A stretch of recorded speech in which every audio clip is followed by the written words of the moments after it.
অবৈধভাবে সীমান্ত অতিক্রম রোধে নিরাপত্তা জোরদার বিষয়ে বিস্তারিত জানাতে বেনাপোল থেকে সরাসরি যুক্ত হচ্ছেন সহকর্মী শেখ নাসরউদ্দিন।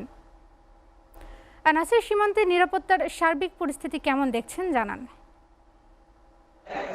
জি রোদেরা, আপনাকে ধন্যবাদ। আসলে আওয়ামী লীগ সরকার ক্ষমতাচ্যুত হওয়ার পরের থেকে আসলে কোনো এমপি, স্থানীয় জনপ্রতিনিধি তারা যাতে দেশ ত্যাগ না করতে পারে সেজন্য এই ১০২ কিলোমিটার জুড়ে বিজিবি নিরবিচ্ছিন্ন নিরাপত্তা জোরদার করেছে।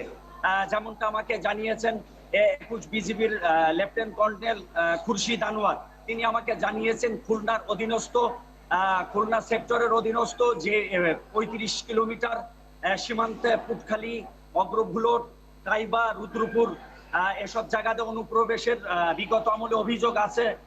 এই কারণে এসব জায়গায় নিরবিচ্ছিন্ন নিরাপত্তা নেওয়া হয়েছে।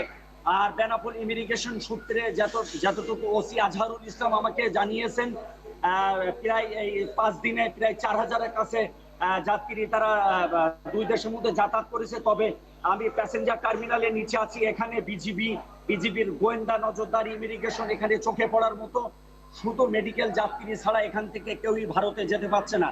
আর ভারতের যাত্রী আংশিক তারা বাংলাদেশে ভিতরে আসছে।